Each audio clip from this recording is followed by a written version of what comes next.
నమస్తే, welcome to India's largest digital media Suman TV. Doctor Mohan Rao Patibandla. ఈయన ఒక వ్యక్తి కాదు, ఒక శక్తి. వైద్యో నారాయణో హరి అనే మాటకు నిలువెత్తు నిదర్శనం డాక్టర్ మోహన్ రావు. డాక్టర్ రావుగా సుపరిచితులైన డాక్టర్ మోహన్ రావు గారి చేయి పడితే చాలు ఎంతటి మొండి రోగమైనా మోకరిల్లాల్సిందే, తల వంచాల్సిందే. డాక్టర్ రావుస్ హాస్పిటల్ ఫౌండర్ మరియు చైర్మన్ అయిన డాక్టర్ మోహన్ రావు గారి టాలెంట్ గురించి ఎంత చెప్పినా తక్కువే. ఈయన పేరు కంటే ఈయన సంపాదించిన డిగ్రీలు, అవార్డులు, రివార్డులే ఈ విషయాన్ని నిరూపిస్తున్నాయి.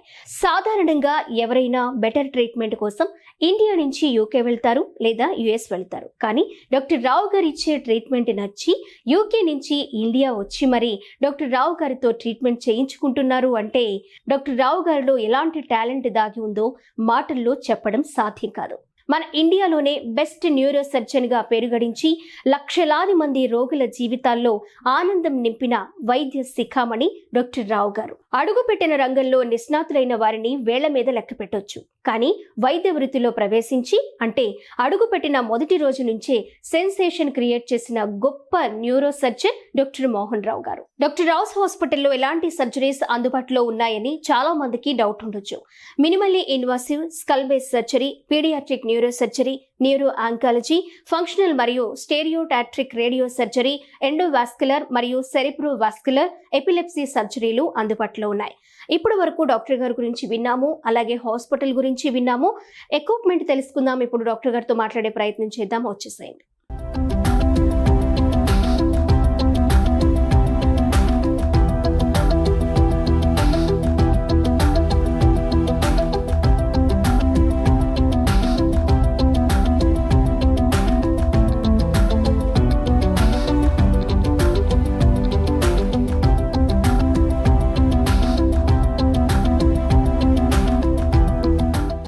స్ట్రోక్, పక్షవాతము అసలు ఎన్ని రకాలు ఉన్నాయి? స్ట్రోక్ వచ్చేటప్పుడు సిమ్టమ్స్ ఎలా ఉంటాయి? స్ట్రోక్ వచ్చిన తర్వాత ట్రీట్మెంట్ ఎలా ఉంటుంది? తీసుకోవాల్సిన జాగ్రత్తలు, వీటన్నిటి గురించి మనతో మాట్లాడడానికి ప్రజెంట్ నేను డాక్టర్ రావుస్ హాస్పిటల్లో ఉన్నాను. డాక్టర్ రావు గారు మనతో పాటు ఉన్నారు. మరి స్ట్రోక్ ఎన్ని రకాలు ఉంది, ట్రీట్మెంట్ అడ్వాంటేజ్గా టెక్నాలజీ తోటి ఎలాంటి ట్రీట్మెంట్ ఉంది అనే విషయాలు కూడా డాక్టర్ గారితో మాట్లాడి తెలుసుకుందాం. డాక్టర్ గారు, అసలు స్ట్రోక్ అంటే ఏంటి సార్? ఎవరికైనా మాట తడబడుతున్నా లేదా కాలు పని చేయకపోయినా వెంటనే స్ట్రోక్ వచ్చిందేమో అని అంటూ ఉంటారు. అసలు స్ట్రోక్ అంటే ఏంటి? దీనిలో ఎన్ని రకాలు ఉంటాయి సార్? స్ట్రోక్ అంటే అమ్మా మన వాడుక భాషలో చెప్పాలి అంటే దాన్ని పక్షవాతం అంటారు. సో బేసిక్గా పక్షవాతం ఎప్పుడైనా సరే వచ్చింది అంటే ఇమ్మీడియట్గా హాస్పిటల్కి వెళ్ళిపోవాలి అంతే. అది చిన్నదా పెద్దదా సంబంధం లేదు. కొన్నిసార్లు అమ్మ పక్షవాతం వచ్చింది వెంటనే రివర్స్ అయిపోతుంది. దాన్ని ట్రాన్సియంట్ ఇస్కెమిక్ అటాక్ అంటారు. అంటే ఆ పక్షవాతం అప్పటికప్పుడు రక్తం బ్లడ్ ఆగింది, ఆ బ్లడ్ ఆగటం మూలంగా జరిగేది ఏంటి అని అంటే ఆ రక్తనాళంలో ఆగింది మళ్ళీ వెంటనే వచ్చేస్తుంది దాంట్లోకి బ్లడ్. సో ఆగి బ్లడ్ వస్తుంది కాబట్టి ఆ పేషెంట్కి ఏదైతే చెయ్యి కాలు ఏదో పడిపోయి మాట పడిపోయి ఏదైతే జరుగుతుందో అది వెంటనే మళ్ళీ మామూలు అయిపోతాయి. ఒకటి. రెండోది పక్షవాతం వస్తుందమ్మా అంటే దాని తర్వాత చిన్నగా మెట్టుగా ఎదుగుతా వెళ్ళిద్ది. ఓకే, ఇలాంటి పక్షవాతం వచ్చినప్పుడు మీరు వెంటనే హాస్పిటల్కి వస్తే ఒక 3 గంటల లోపల కనుక వస్తే లేదా 4:30 గంటల లోపల కనుక వస్తే ఒక ఇంజెక్షన్ ఇస్తాం. అలాగే ఒక 6 నుంచి 24 గంటల మధ్యలో కనుక వస్తే మీకు పెద్ద వెసలు ఏదైనా కనుక బ్లాక్ అయ్యి ఉంటే దాంట్లోంచి రక్తనాళంలోంచి ఆ బ్లాక్ తీసేస్తాం. అలా కాదు, ఒక్కొక్కసారి సడన్గా అమ్మ రక్తనాళం పగలటం మూలంగా బ్రెయిన్లో బ్లడ్ కారుతుంది, దాన్ని కూడా స్ట్రోక్ అనే అంటారు. అంటే ఇదేంటంటే ఇది హిమరేజిక్ స్ట్రోక్. ఇందాక మనం మాట్లాడుకున్న ఇస్కీమిక్ స్ట్రోక్. ఇస్కీమియా అంటే రక్తం అందకపోవటం మూలంగా వచ్చిన స్ట్రోకు, హిమరేజిక్ అంటే రక్తం కారటం మూలంగా వచ్చిన స్ట్రోక్. అంటే ఈ హిమరేజిక్ స్ట్రోక్లో అమ్మ దీని ప్రజెంటేషన్ అంతా డిఫరెంట్గా ఉంటుంది. సడన్గా తలనొప్పి రావటము, వామిటింగ్స్ రావటము, కన్ఫ్యూజన్లోకి వెళ్ళటము, లేకపోతే అంటే దీనికి కూడా చెయ్యి కాలు పడిపోవచ్చు. కాకపోతే ఈ సడన్గా కన్ఫ్యూజన్స్ ఇవన్నీ ఉంటాయి అన్నమాట. సో ఇదన్నమాట. సో సిమ్టమ్స్ వైజ్గా చూస్తే అమ్మ మనం స్ట్రోక్ వచ్చిందా రాలేదా అనేది ఐడెంటిఫై చేయడానికి ఇక్కడ అంటే గుండెపోటుకి అయితేనేమో మనకు ఆల్రెడీ చాలామంది జనాలు గుండెపోటులో వచ్చే కారణాలన్నిటినీ చాలా నీట్గా ఎక్కువ మందికి అవేర్నెస్ ఉంది. సో గుండెపోటు అనగానే చాలా కంగారు పడితే గబగబా పరిగెత్తుకుంటూ హాస్పిటల్కి వెళ్ళిపోతారు. కానీ గుండెపోటు కంటే బ్రెయిన్ అటాక్ అనేది, అంటే ఈ పక్షవాతం అనేది చాలా పెద్ద విషయం. సో ఈ పెద్ద విషయాన్ని మనోళ్ళు అవేర్నెస్ లేక చెయ్యే కదా పడింది, కాలే కదా పడింది, తర్వాత చూద్దాం, ఇంకో 2 రోజులు చూద్దాం, ఈ ఉద్దేశంతో ఏమవుతుందంటే ఉన్న టైం అంతా అయిపోతుంది. ఒక్కసారి బ్రెయిన్ కనుక చనిపోతే దాన్ని మళ్ళీ తిరిగి మనము మామూలుగా బాగా చేయలేము. అంతే. సో ఆ టిపికల్గా ఆ టైంలో అలా రావాలి, అలా చేయించుకోవాలి, అంతే. సార్, ఎలాంటి కేసెస్లో రిస్క్ చూస్తూ ఉంటాము, రిస్క్ ఫ్యాక్టర్స్ ఫేస్ చేస్తూ ఉంటారు? అంటే ఈ స్ట్రోక్ రావటానికమ్మా జనరల్గా మామూలుగా బాగా ఎక్కువగా అందరికీ తెలిసినవి ప్లస్ కామన్గా ఉండే రిస్క్ ఫ్యాక్టర్స్ అమ్మా మనలో ఉండే బీపీ. ఓకే. బీపీ అమ్మ ఎంత ఎక్కువగా ఉంటే రక్తనాళాలు అంత లావు అయిపోతూ ఉంటే, ఆ రక్తనాళాలు గట్టిగా అయిపోతే దాంట్లో ఎలాస్టిసిటీ తగ్గిపోతుంది. చిన్న చిన్న ఎన్యూరిజమ్స్ లాంటి బుడిపలు పుడతాయి అన్నమాట రక్తనాళాల మీద. అవి పగిలి హెమరేజ్ వస్తుంది. అదే కాకుండా ఈ గుండె పెరగటం, బీపీ మూలంగా గుండె పెరగటం, రక్తనాళాలు లావు అవ్వటము, ఈ రక్తనాళాలు లావు అవ్వటం మూలంగా బ్రెయిన్కి వెళ్ళే రక్తనాళాలు నేరో అవ్వటము, ఆ నేరో అవటం మూలంగా రక్తం అందకపోవటం, దాని మూలంగా స్ట్రోక్ రావటం కామన్ అమ్మ. అలాగే రెండోది గుండె జబ్బుల్లో ఎట్రియల్ ఫిబ్రిలేషన్ అని ఒకటి ఉంటుంది. అంటే ఏంటంటే గుండె సరిగా కొట్టుకోదు. అంటే మామూలుగా అయితే ఇలా రిథమిక్గా కొట్టుకోవాలి, కానీ ఇది ఏదో ఇట్ అంటది. ఈ టైంలో బ్లడ్ అక్కడ నిలబడిపోయి ఈ బ్లడ్ క్లాట్ అయిపోద్ది. ఈ క్లాట్ గుండె నుంచి ఈ రక్తనాళాల ద్వారా ఇలా పైకి వెళ్ళి బ్రెయిన్లోకి వెళ్తుంది. అది రెండో కాజ్ అమ్మ. వీటి మూలంగా ఎంబాలిక్ స్ట్రోక్ వస్తుంది. సో ఈ 2 కాజెస్. దీంతోపాటు కొలెస్ట్రాల్ పెరిగితే అమ్మ రక్తనాళాల మీద ఎక్కడికక్కడే అతుక్కుపోతుంది అనమాట. సో కొలెస్ట్రాల్ పెరిగిన, లేదా షుగరు, ఎక్కువ మద్యం సేవించిన, స్మోకింగ్ చేసిన, సెడెంటరీగా అంటే యాక్టివ్ లైఫ్ స్టైల్ లేకపోయినా, అంటే సెడెంటరీగా 24 గంటలు కుర్చీలో కూర్చునే జాబు, ఎక్కడికి వెళ్లకుండా అదే కుర్చీలో కూర్చోవటం మూలంగా సెడెంటరీగా లైఫ్ స్టైల్ ఉంటే ఏంటంటే బ్లడ్ సప్లై తగ్గిపోతుంది. ఆటోమేటిక్గా మనం లైఫ్ స్టైల్ అంతా చాలా ఇంపార్టెంట్ అనమాట.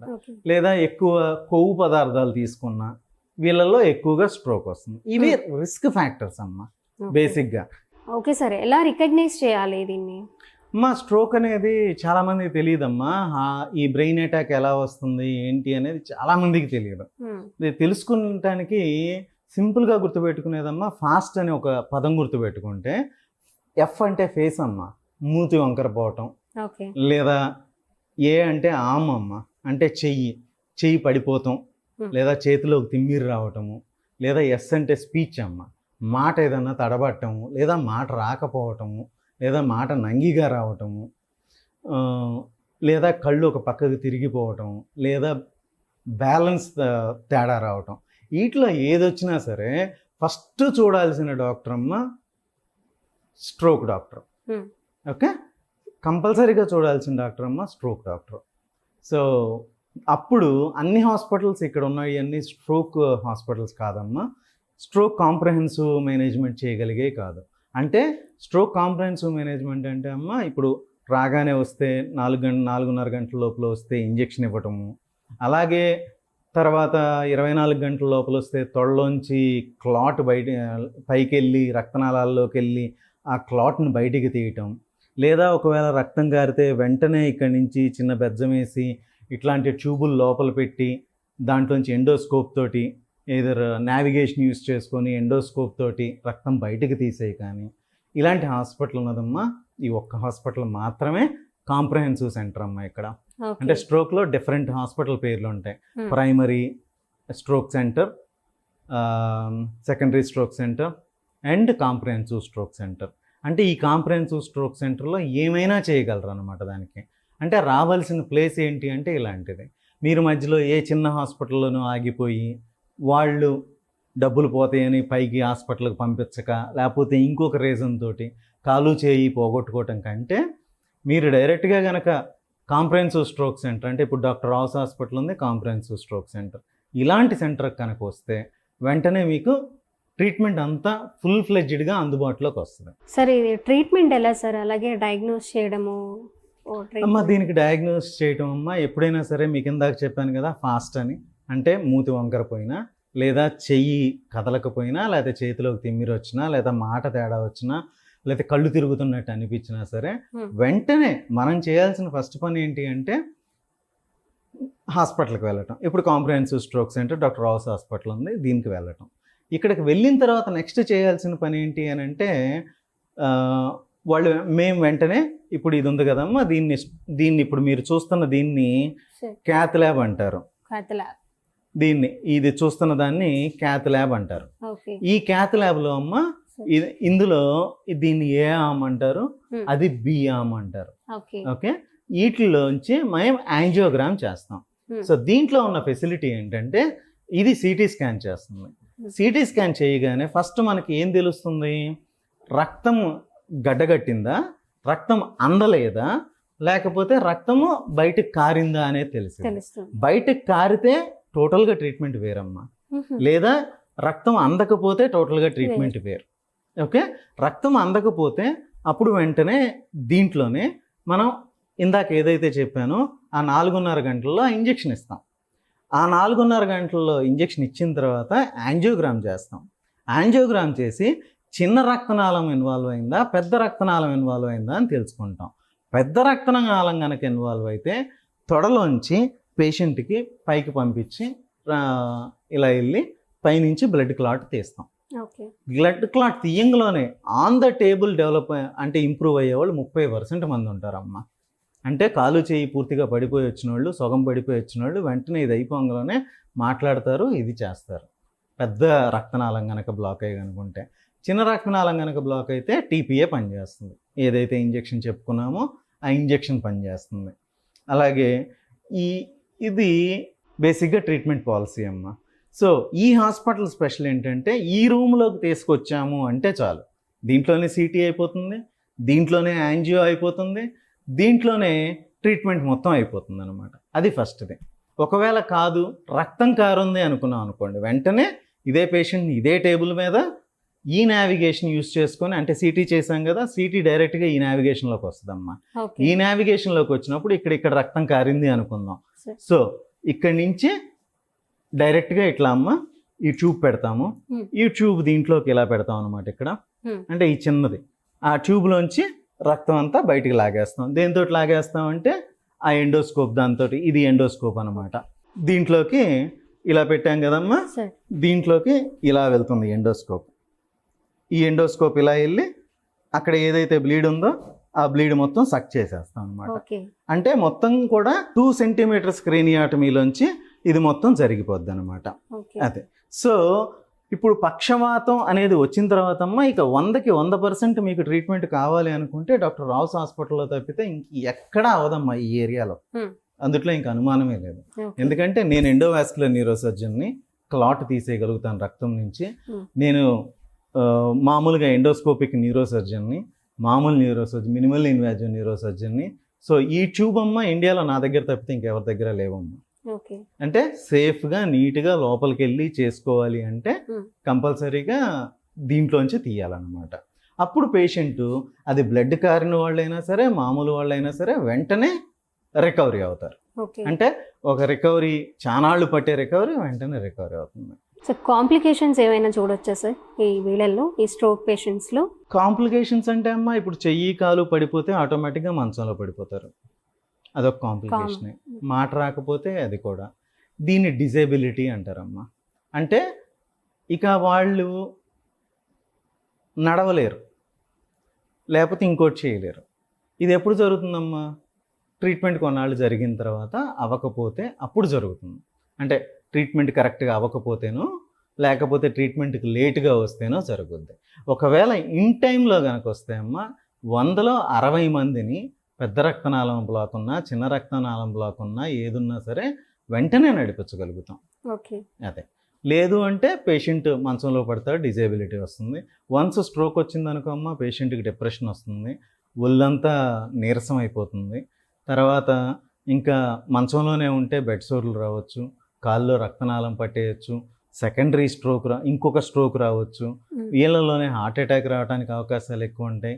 ఇవన్నీ అమ్మ గుండె బ్రెయిన్ రెండు ఒకదానికొకటి కలిసి వెళ్తూ ఉంటాయి అమ్మ. స్ట్రోక్ రాగానే మనం ఇది కనుక చేయలేకపోయాం అనుకో, ఏం జరుగుతుందంటే బ్రెయిన్ స్వెల్ అవుతుందమ్మా. బ్రెయిన్ స్వెల్ అవుతుంది, ఆటోమేటిక్గా పక్కనున్న చిన్న మెదడు మీద దాని మీద ప్రెజర్ పడుతుంది. సో ఈ బ్రెయిన్ స్వెల్ అవ్వటం మూలంగా ఫిట్స్ లాంటివి రావచ్చు. ఓకే, ఈ బ్రెయిన్ స్వెల్ అయ్యి చిన్న మెదడు మీద పడితే మనకి తెలివి తగ్గిపోవచ్చు. అలాగే ఈ చిన్న దాని మీద పడితే ఇంకా కనుక ఎక్కువైతే బ్రెయిన్ హెర్నియేషన్ అంటారమ్మా. అంటే బ్రెయిన్ వాసి కిందకు వస్తుంది. దాని మూలంగా ఏం జరుగుతుంది అని అంటే మన ప్రాణం కూడా పోవడానికి అవకాశం ఉంటుంది. అది సో బేసిక్గా మనకు కావలసిన ఇవన్నీ అన్నమాట. సో ఫిట్స్ వస్తాయి, సీజర్స్ వస్తుంది, హైడ్రోసెఫలస్ రావచ్చు. హైడ్రోసెఫలస్ అంటే బ్రెయిన్లో నీరు ఎక్కువ అవటం అమ్మా, అది రావచ్చు. లేదంటే బ్లడ్ క్లాట్స్ ఫామ్ అవ్వచ్చు, మాట్లాడలేకపోవచ్చు, డిప్రెషన్ రావచ్చు, ఫెటీగ్ రావచ్చు, అసలు ఓపికే లేనట్టుగా ఫీల్ అవుతూ ఉంటారమ్మా ఈ స్ట్రోక్ వచ్చిన వాళ్ళందరూ. వీటన్నిటికీ కంపల్సరీగా మనం ట్రీట్ చేసుకోవాలి. ఈ మాట పడిపోవడం అనే ప్రాబ్లంలో సార్ పూర్తిగా మాట్లాడడం మానేయడం అనేది జరుగుతుందా, లేదా కొంచెం నత్తిగా అలా మాట్లాడడం? సో ఇవన్నీ అన్ని డిఫరెంట్ స్పెక్ట్రమ్. అంటే ఇప్పుడు మనం మాట్లాడుతుంటే ఒక మనిషి నిమిషానికి 40 మాటలు మామూలుగా మాట్లాడగలుగుతాడు, ఒక 40 అలా. ఇప్పుడు వీళ్ళమ్మ అన్ని మాటలు మాట్లాడలేరు, దాన్ని బ్రోకాస్ ఎఫేజియా అంటారు. లేదా మీరు నన్ను అడిగిన క్వశ్చన్ నాకు అర్థం కాలేదనుకోండి, దాన్ని కాంప్రహెన్షన్ ఎఫేజియా అంటారు. అంటే ఏంటంటే నాకు అర్థం కాకపోవటం, లేదా మీరు చెప్పిన మాట నేను రిపీట్ చేయలేకపోవటం. అంటే ఇప్పుడు మీరు ఒక పేరు చెప్పారు, రావు గారు అని చెప్పండి అన్నారు అనుకోండి, నేను ఆ మాట చెప్పలేను. ఓకే, ఇది. లేదా మాట ముద్దగా రావటం, లేదా మాట స్లర్డ్గా, అంటే తాగినోళ్ళు మాట్లాడితే మాట్లాడొస్తుంది కదమ్మా, అలా. సో తడబడతా మాట్లాడటం, లేదా మాటలు ఎత్తుక్కొని మాట్లాడటం, ఇవన్నీ రకరకాల ప్రాబ్లమ్స్ అమ్మా మనం చూసే ఈ స్పీచ్లో వచ్చే ప్రాబ్లమ్స్. సో ఇందులో ఏదున్నా సరే వెంటనే హాస్పిటల్కి రావాలమ్మా. ఇప్పుడు ఇక్కడ మన దగ్గర ట్రీట్మెంట్కి వేరే హాస్పిటల్లో ఉండే ట్రీట్మెంట్కి తేడా గురించి మీరు ఇంతకుముందు మాట్లాడారు సార్. అసలు ట్రీట్మెంట్ విధానం ఎలా ఉంటుంది? ట్రీట్మెంట్ విధానం అంటే అమ్మా అదే, ఇప్పుడు మనకి స్ట్రోక్ వచ్చింది అని అంటే ఇందా చెప్పాను, మూతి వంకర పోవటము, చెయ్యి కాలు పడిపోవటము. ఎందుకు ఇది మళ్ళీ చెప్తున్నాను ఈ పదాలు అంటే అమ్మా, ఈ పదాలు తెలిస్తేనే మీకు పక్షవాతం వచ్చిందనే విషయం తెలిసిద్ది, మీరు హాస్పిటల్కి రాగలుగుతారు. అందుకే మూతి వంకర పోవటము, చెయ్యి పడిపోవటము, లేదా చేతికి తిమ్మిరి రావటము, మాట పడిపోవటము, లేదా కళ్ళు ఒక పక్కకి వెళ్ళటము, బ్యాలెన్స్ తప్పిపోవటము, కళ్ళు తిరుగుతున్నట్టు అనిపించడం, వీటిలో ఏదున్నా సరే వెంటనే మీరు హాస్పిటల్కి రావాలి. మీరు హాస్పిటల్కి తీసుకురాగానే ఈ హాస్పిటల్లో అయితే వెంటనే ఈ బైప్లైన్ క్యాత్ ల్యాబ్ ఉన్న దీంట్లోకి తీసుకొస్తాము. ఇది ఆంధ్రాలో కానీ తెలంగాణలో కానీ ఇదే మొట్టమొదటిది. సో దీని మీద పడుకోబెడతాము. వెంటనే దీంట్లో సిటీ స్కాన్ ఉంటుంది, ఆ సిటీ స్కాన్ చేసుకుంటాము. సిటీ స్కాన్లో రక్తం ఉందా లేదా ఇది ఉందా అనేది తెలిసిద్ది. రక్తం ఉంటే ఇందాక చెప్పినట్టుగా మనం ఈ ట్యూబ్లోంచి లోపలికి వెళ్ళి రక్తం తీసేస్తాము. సో దట్ ఇమ్మీడియట్గా పక్కనున్న బ్రెయిన్ మీద ప్రెజర్ పట్టడం కానీ, పక్కన బ్రెయిన్ మీద వాపు రావటం కానీ, పక్కన బ్రెయిన్లో ఉండే అంటే దాన్ని ఇదేదైతే ఉందో ఇది పక్కన దాన్ని చెడగొట్టకుండా ఉంటుంది. ఓకే, అదొకటి. ఈ బ్రెయిన్తో అంటే రెండోది రక్తం ఆగిపోవటం, దానికైతే అమ్మ 3.5 గంటలు 4.5 గంటలు ఐవి టీపీఏ తీసుకోవటం, దాని తర్వాత ఈ రక్తనాళాల్లోంచి క్లాట్ బయటికి తీసేయటం, ఇవి చేయటం మూలంగా అమ్మ ఇదంతా చేస్తే వచ్చే పర్సంటేజ్ 100 మందిలో 60 మంది బాగవుతారమ్మా. ఇవేమీ చేయకపోతే 30 మందో 20 మందో బాగవుతారు. అది కూడా వాళ్ళ లక్ మీద డిపెండ్ అయి ఉంటుందమ్మా. ఓకే, ఇప్పుడు ఇదంతా చేసిన తర్వాత కూడా 100కు 100% బాగవుతారంటే లేదమ్మా. ఇప్పుడు దాకా ఉన్న మంచి స్టడీస్ అన్నిటి ప్రకారం 60%, 65% మాత్రమే బాగవుతారు. ఇప్పుడు మీరు ప్రైమరీ అన్నారు, అలాగే సెకండరీ అన్నారు హాస్పిటల్స్ గురించి. వాళ్ళ దగ్గర రికవరీ ఎన్ని రోజుల్లో రికవరీ వస్తుంది వీళ్ళకి? అలాగే ఇక్కడ రికవరీ అనేది ఏముండదమ్మా. వన్స్ బ్రెయిన్ ఇక్కడ అంతా స్ట్రోక్ ట్రీట్మెంట్లో మెయిన్ ఎయిమ్ ఏంటంటే ఏదైతే రక్తం అందకుండా, అంటే ఇప్పుడు చనిపోయింది అని అంటే అందకపోవటం, 4 నిమిషాలు 5 నిమిషాలు అయిపోతే ఆ ఏరియా చచ్చిపోద్దమ్మా. దాని చుట్టూ ఇంత ఏరియా ఇప్పుడు ఈ కొంచెం అమ్మ చనిపోయింది అనుకుందాం, దీని చుట్టూ ఇంత ఏరియాకి రక్తం అందకుండా ఉంటుంది. అది నేను చచ్చిపోతాను అని రెడీగా ఉంటుంది అనమాట. దాన్ని బతికించడమే స్ట్రోక్ ట్రీట్మెంట్. ఓకే. సో దాంట్లోనే తేడా అనమాట మార్పులన్నీ. అంటే రికవరీ అనేది డిపెండ్ అయ్యే దాని మీదే. ఒకవేళ ఇప్పుడు ఈ కాంప్రహెన్సివ్ స్ట్రోక్ సెంటర్లో తీసినట్టుగా కనుక వెంటనే క్లాట్ తీయటం కానీ లేకపోతే వెంటనే ఐవీటీపీఏ కానీ ఇవ్వటం అయితే 60% కోలుకుంటారమ్మా. ఓకే. అలా కాకుండా ఓన్లీ ఇప్పుడు ప్రైమరీ అండ్ సెకండరీ స్ట్రోక్ సెంటర్స్లో అమ్మ ఓన్లీ ఇంజెక్షన్ ఒక్కటే మాత్రమే ఇవ్వగలుగుతారు. ఓకే. దాంట్లో 24 hours న్యూరో సర్జన్ ఉండరు, ఇది ఉంటుందన్నమాట. కాంప్రహెన్సివ్ స్ట్రోక్ సెంటర్ అంటే ఐబీటీపీఏ ఇవ్వాలి, క్యాత్ ల్యాబ్లో ఇంటర్వెన్షనల్ న్యూరో సర్జన్ తీసేయాలి, దాని తర్వాత 24 hours న్యూరో సర్జన్ దాంట్లో ఉండాలి. ఇవన్నీ ఉన్న హాస్పిటల్లో 60% వస్తుందమ్మా. ఇవన్నీ లేని హాస్పిటల్లో ఓన్లీ 25 to 30% మాత్రమే ఇంప్రూవ్మెంట్ వస్తుంది. అది ఓన్లీ లక్ మీద మాత్రమే ఆధారపడి ఉంటుంది. అలాగే రావు గారు, ఇప్పుడు వీళ్ళకి స్ట్రోక్ వచ్చిన తర్వాత కొన్ని రోజులు బెడ్ మీదే ఉండాల్సిన పరిస్థితి ఉంటుంది. వాళ్ళ పని వాళ్ళు చేసుకోలేరు, ఇవన్నీ ఉంటాయి. అసలు వాళ్ళని ఎలా ట్రీట్ చేయాలి, వాళ్ళని ఎలా చూసుకోవాలి, వాళ్ళకి ఎలాంటి సపోర్ట్ ఇవ్వాలి, ధైర్యం చెప్పాలి అనేది చాలా మందికి కూడా తెలియదు. వాళ్ళకి మీరేమైనా టిప్స్ కానివ్వండి, సజెషన్స్ కానివ్వండి, ఏమైనా ఇవ్వగలుగుతారు? బేసిక్గా అమ్మ మనం చాలా ఓపికగా చూసుకోవాలమ్మా. చిన్నపిల్లల్ని ఎలా చూసుకుంటామో అలా చూసుకోవాలి. ఎందుకంటే ఈ స్ట్రోక్ వచ్చిన వాళ్ళకి ఆటోమేటిక్గానే అమ్మ 70 మందిలో ఓపిక ఉండదు అసలు. ఓకే. ఒక 60 మంది 50 మందిలో డిప్రెషన్ వచ్చేస్తుంది. ఈ డిప్రెషన్ వచ్చి ఈ స్ట్రోక్ వీళ్ళందరికీ మనం చిన్నపిల్లల కంటే చాలా జాగ్రత్తగా చూసుకోవాలి.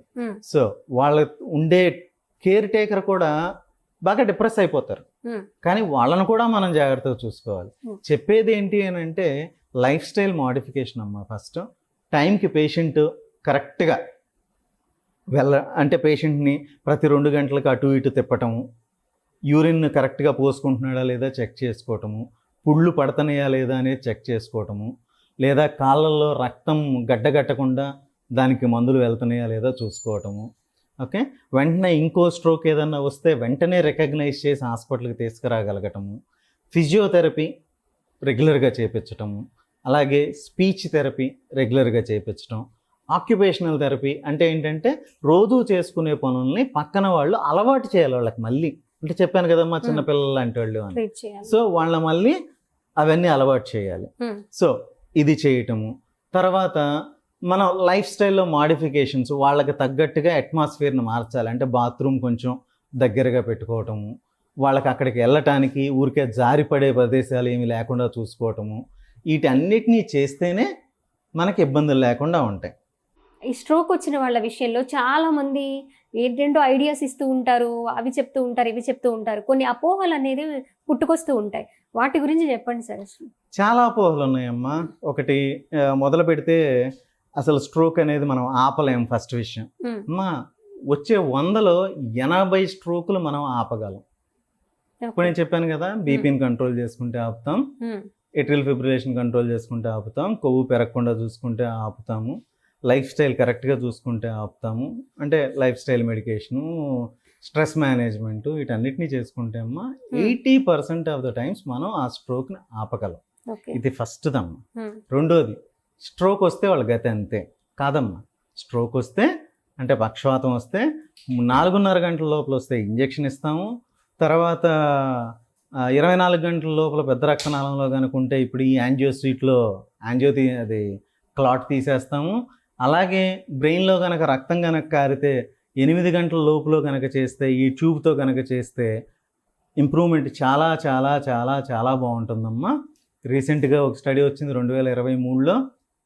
దాంట్లో సర్జరీ చేసి వెంటనే కనుక ఎండోస్కోప్ తోటి కానీ లేకపోతే ఇట్లాంటి వాటితో కనుక బ్లడ్ కనుక తీస్తే, పెద్ద సర్జరీ చేయకుండా చిన్న మినిమల్ ఇన్వాజివ్ సర్జరీ చేస్తే ఉపయోగం చాలా ఎక్కువ ఉంటుంది. సో ఈ 2 పెద్ద అపోహలు. దాని తర్వాత 6 నెలల్లోనో 3 నెలల్లోనో ఇంప్రూవ్మెంట్ వస్తుంది, తర్వాత రాదు అనుకుంటారమ్మా. స్ట్రోక్లో ఒకసారి పక్షవాతం వచ్చిన తర్వాత ఇంప్రూవ్మెంట్ అనేది వస్తూనే ఉంటుందమ్మా. మొదటి సంవత్సరంన్నర చాలా ఎక్కువ వస్తుంది, అంటే ఫాస్ట్గా వస్తుంది. దాని తర్వాత అమ్మా ఎప్పుడో మనల్ని చూసిన వాళ్ళు తప్ప, అంటే రోజు ఉండేవాళ్ళు గమనించలేకపోవచ్చు ఎంత ఇంప్రూవ్మెంట్ వచ్చింది అనేది, కానీ ఇంప్రూవ్మెంట్ వస్తూనే ఉంటుంది. అదే కానీ ఫిజియోథెరపీ అవసరం లేదు. ఫిజియోథెరపీ అవసరం అమ్మా. ఫిజియోథెరపీ అవసరము, స్పీచ్ థెరపీ అవసరము. ఇప్పుడు మనం చెప్పే అన్నీ కూడా వాటితోటి ఇంప్రూవ్ అవుతారు. ఇంకొకటి, కొంతమందిని మేము ఆ డాక్టర్ దగ్గర చూపించుకున్నాం, మాకు వెంటనే 100% ఇంప్రూవ్మెంట్ వచ్చింది. ఒకసారి స్ట్రోక్ వచ్చి బ్రెయిన్ చచ్చిపోతే అమ్మా 100% ఇంప్రూవ్మెంట్ రావడం అనేది ఇంపాసిబుల్. ఓకే, మ్యాక్సిమం ఇప్పుడు దాకా జరిగిన స్టడీస్ ప్రకారం 78% ఇంప్రూవ్మెంట్ వస్తుందమ్మా ముందు ఉన్న దాంట్లో. ఇంకా చెప్పాలి అంటే స్ట్రోక్ సిమ్టమ్స్, స్ట్రోక్ రికవరీ, లేకపోతే స్ట్రోక్ సర్వైవర్స్కి ఇంకెవరికి క్వాలిటీ ఆఫ్ లైఫ్ ఉండదు అనుకుంటారమ్మా. కాదు, ఇప్పుడు చెప్పాను కదమ్మా, ఎంత ఎర్లీగా ట్రీట్మెంట్ అందితే వాళ్ళకి అంత క్వాలిటీ ఆఫ్ లైఫ్ వస్తుంది. 100 మందిలో కనుక అయితే 65 మందిలో మంచి గుడ్ క్వాలిటీ వస్తుంది. మళ్ళీ వాళ్ళు జాబ్ చేసుకోగలుగుతారు, మళ్ళీ వాళ్ళు వర్క్కి వెళ్ళగలుగుతారు, అన్ని పనులు చేసుకోగలుగుతారు. అంటే స్ట్రోక్ అనే దానికమ్మా మన దగ్గర అవేర్నెస్ లేక, బేసిక్గా ప్రాబ్లం అంతా అవేర్నెస్సేనమ్మా. అవేర్నెస్ లేకే ఇదంతా. అవేర్నెస్ కనుక ఉండి వాళ్ళు వెంటనే కనుక రాగలిగితే, ఈ ట్రీట్మెంట్లు కనుక కరెక్ట్గా అందితే అసలు ఏ విధమైనటువంటి ఇబ్బంది లేకుండా జరిగిపోతుందమ్మా. ఈ స్ట్రోక్ వచ్చిన వాళ్ళకి దీర్ఘకాలికంగా కొన్ని ప్రాబ్లమ్స్ ఉంటాయి, అలాగే కంటిన్యూ అవుతాయి అని అంటారు కదా సార్. ఏ ప్రాబ్లమ్స్ ఫేస్ చేయొచ్చు వాళ్ళు? దీర్ఘకాలికంగా అమ్మ ఒక్కసారి స్ట్రోక్ రాగానే వాళ్ళమ్మ డిప్రెషన్ వస్తుంది, ఊరికే కోప్పడిపోతూ ఉంటారు వాళ్ళు.